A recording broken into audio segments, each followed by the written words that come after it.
அடுத்ததாக ஒரு சகோதரர் என்ன கேள்வி கேட்கிறார் என்றா, சுஜூத் செய்யும் போது நாம் தரையில் முதலில் கைகளை வைக்க வேண்டுமா அல்லது கால்களை வைக்க வேண்டுமா என்று ஒரு கேள்வி கேட்கிறார்.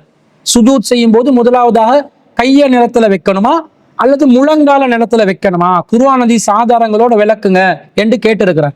சுஜூத் செய்யும் போது கால்களைத்தான் முதலில் வைக்க வேண்டும், கைகளை பிறகுதான் வைக்க வேண்டும் என்ற கருத்துல சில பலவீனமான ஹதீஸ்கள் வருது. அந்த ஹதீஸ்களை நாங்க ஏற்றுக்கொள்ள கூடாது. ஆனா ஆதாரபூர்வமான செய்தி எப்படி வருதுண்டா, நசாயி என்ற ஹதீஸ் கிரந்தத்துல 1079வது செய்தியா வருது. இதை அபூ ஹுரைரா ரலியல்லாஹு அன்ஹு அவர்கள் அறிவிக்கிறார்கள். இதா சஜத அஹதுக்கும், உங்களை யாராவது ஒருத்தர் சுஜூத் செய்வதாக இருந்தால் ஃபல்யல யதைஹி கப்ல ருக்பத்தைஹி, அவர் தன்னுடைய முழங்காலை வைப்பதற்கு முன்பதாக தரையிலே 2 கைகளை வைக்கட்டும்.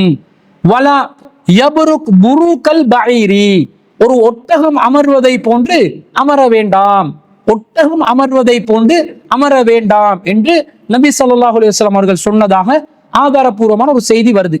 அப்ப இந்த செய்தியில என்ன வருது, இதுல 2 விஷயம் வருது. ஒன்று, இதா சஜத அஹதுக்கும், உங்கள் ஒருத்தர் சுஜூத் செய்வதா இருந்தா ஃபல்யல யதைஹி கப்ல ருக்பத்தைஹி, அவர் தரையில் முழங்கால்களை வைப்பதற்கு முன்பதாக கைகளை வைக்க வேண்டும்.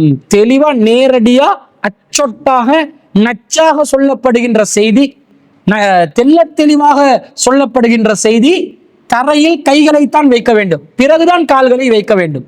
ஆனா 2வது பகுதி என்ன வருது என்று சொன்னா, வலா யப்ருக் புருக்கல் பஈரி, ஒட்டகம் அமர்வதை போல் அமர வேண்டாம் என்று 2வதாக அந்த ஹதீஸ்ல 2வது பகுதி ஒரு செய்தியை சொல்லுது. ஒட்டகம் அமர்வதை போல் அமர வேண்டாம் என்றா சில அறிஞர்கள் என்ன சொல்றாங்கண்டா, ஒட்டகம் அமர்வது என்றால் என்னது, ஒட்டகத்துல முன் கால்கள் பின் கால்கள் இருக்குது. முன் கால்களை கைகளென்று வைத்துக்கொண்டு பின் கால்களை கால்களென்று வைத்துக்கொண்டு ஒரு விளக்கம் சொல்றாங்க. ஒட்டகம் அமர்வதை போல் ரசூல் அமர வேண்டாம் என்றாங்க. ஒட்டகம் எப்படி அமரும், முதலாவதாக முன்னுக்குள்ள கையதான், அதாவது முன் கால்கள் இருக்குதே அதைத்தான் தரையில் வைக்கும், பிறகுதான் பின்னாடி உள்ள கால்களை தரையில் வைக்கும். நீங்க ஒட்டகம் அமரும் வீடியோக்கள் எடுத்து பார்த்தீங்கன்னா முன்னாடி 2 கால்கள் பின்னாடி 2 கால்கள் எல்லாம் 4 கால். ஆனா நாங்க விளங்கிக் கொள்றதுக்காக முன்னாடி உள்ள 2 கைகள் என்றும் பின்னாடி உள்ள 2 கால்கள் 2 கால்கள் என்றும் எடுத்துக்கொண்டால் ஒட்டகம் அமரும் போது முன்னாடி உள்ள 2 கைகளை தான் தரையில் வைக்கும். அப்ப ரசூல் என்ன சொல்றாங்க, ஒட்டகம் அமர்வதை போல் அமர வேண்டாம். அப்போ ஒட்டகம் கையை வச்சு தானே அமருது, அப்ப கையை வச்சு அமர வேண்டாம் என்றால் நாங்க சுஜூத் போகும்போது காலை தான் வைக்கணும் என்று சில பேர் கருத்து சொல்லி என்ன சொல்றாங்க தெரியுமா, இந்த ஹதீஸ்ல முன்பகுதி என்ன சொல்லுது, முதல்ல கையை வைங்க பிறகு முழங்கால வைங்கன்றது. பின்பகுதி என்ன சொல்லுது, முதல்ல முழங்கால வைங்க பிறகு கையை வைங்கன்றது. இந்த ஹதீஸ் ஒன்று கொண்டு முன்பகுதி பின்பகுதியை முரணாக சொல்கிறது. எனவே இந்த ஹதீஸ்ல குழப்பம் இருக்குது. எனவே குழப்பம் இல்லாம நாங்க அந்த பலவீனமான ஹதீஸை பின்பற்றிட்டு போலாமே என்ற மாதிரி சொல்றாங்க. பலவீனமான செய்தியை பின்பற்ற முடியாது. இந்த ஹதீஸ்ல குழப்பம் இருக்குதான்னு கேட்டா எந்த குழப்பமும் இல்லை. முதலாவது பகுதி தெளிவாக சொல்கிறது, நீங்கள் இதா சஜத அஹதுக்கும், உங்களை யாராவது சுஜூத் செய்யறதா இருந்தா ஃபல்யல யதைஹி, அவர் தனது 2 கைகளை வைக்கட்டும். தெளிவான வாசகங்கள். கப்ல ருக்பத்தைஹி, 2 முழங்கால்களை வைப்பதற்கு முன்பதாக. ரசூல தெளிவா வழிகாட்டிட்டாங்க, தரையில 2 கையை தான் வைக்கணும், பிறகுதான் கால்களை வைக்கணும் என்று. இதுல என்ன குழப்பம் இருக்குது, எந்த குழப்பமும் இல்லை. பின்னாடி உள்ள வாசகம் குழப்பமாக வந்தாலும், யாராவது குழப்பமாக நினைத்தாலும், முன்னாடி உள்ள வாசகம் தெளிவாக நமக்கு ஒரு வழிகாட்டுதா இல்லையா, தெளிவா கைகளை வைக்க சொல்லிருச்சு. அப்ப நாங்க சுஜூத்ல தரையில முதலாவதா கையை தானே வைக்கணும். இது யாரு ஏன் மாற்று கருத்து இதுல யோசிக்கணும், மாற்று கருத்து எதுவும் இல்லை. சரி, பின்னாடி வாரத ரசூல் ஸல்லல்லாஹு அலைஹி வஸல்லம் ஓமையாக சொன்னது அதுல ஏதாவது குழப்பம் இருக்குதான்னு கேட்டா அதுல எந்த குழப்பமும் இல்லை.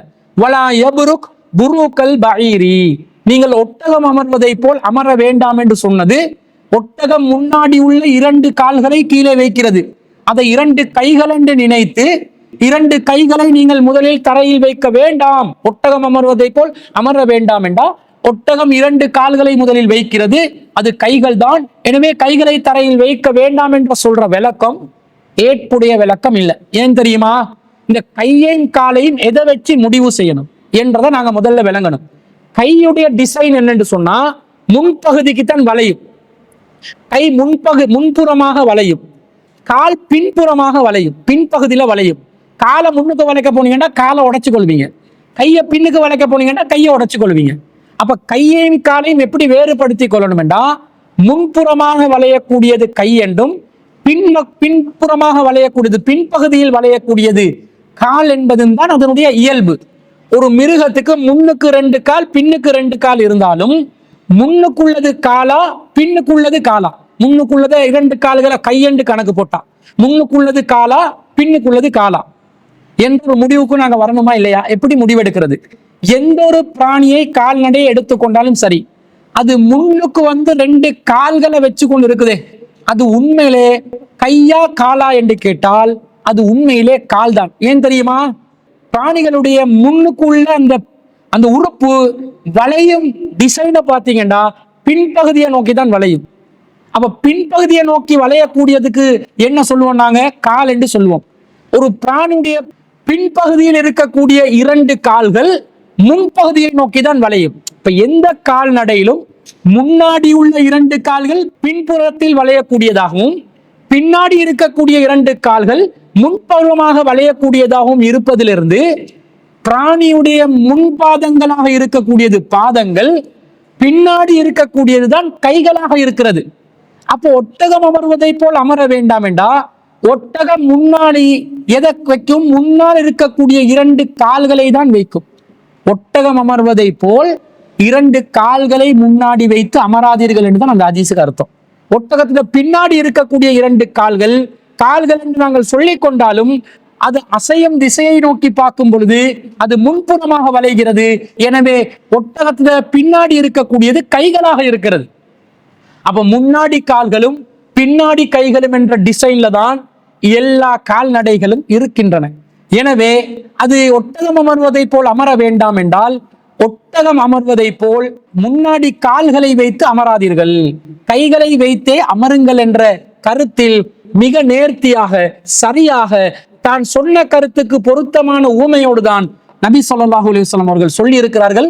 எனவே சுஜூத் செய்பவர்கள் முதலாவதாக தன்னுடைய 2 கைகளை தான் தரையில் வைக்க வேண்டும், பிறகு கால்களை வைக்க வேண்டும். வயசுக்கு போனவங்க சுஜூத் செய்யும் போது கஷ்டமா இருக்குது, முன்னாடி தரையில காலை தான் வைக்கணும் என்ற மாதிரி சிலர் கேட்பீங்கண்டா, நீங்க உங்களோட கைகளை வச்சு பேலன்ஸ் பண்ணி உங்களுக்கு போக முடியும். அப்படி உங்களுக்கு சிரமம் கஷ்டம், அப்படி நான் கையை வச்சு சுஜூத் செய்ய போனேன்டா நான் தடுமாறி விழுந்துருவேன், எனக்கு முடியாம இருக்குது, நான் நிர்பந்திக்கப்படுகிறேன் என்றால், லா யுகல்லிஃபுல்லாஹு நஃப்ஸன் இல்லா உஸ்ஸாஹா, எந்த ஒரு ஆத்மாவும் அதன் சக்திக்கு மீறி சிரமப்படுத்தப்பட மாட்டாது என்று அல்லாஹ் தஆலா திருக்குர்ஆன்ல 2வது அத்தியாயத்துல 286வது வசனத்துல அல்லாஹ் சொல்லி இருக்கிறான். எனவே அல்லாஹ் உங்களோட சக்திக்கு மீறி சிரமப்படுத்த மாட்டான். அப்ப நீங்க முடிஞ்ச அளவுக்கு கையை வச்சு சுஜூதுக்காக போறதுக்கு முயற்சி செய்யுங்கள். முடியாத நிலையில காலை வச்சு போனீங்கன்னா அல்லாஹ்வோட உள்ளத்தை கவனத்தில் கொண்டு, உங்களோட சிரமத்தை கவனத்தில் கொண்டு, உங்களோட நியத்தை கவனத்தில் கொண்டு அல்லாஹ் உங்களை மன்னிப்பதற்கு போதுமானதாக இருக்கிறான். ஆனா கண்டிப்பாக இயல்பான நிலையில் இருப்பவர்கள் தரையில் முதலாவதாக கைகளைத்தான் வைக்க வேண்டும், பிறகுதான் கால்களை வைக்க வேண்டும் என்பது இந்த செய்தியிலிருந்து நாங்கள் தெளிவாக புரிந்து கொள்கிறோம்.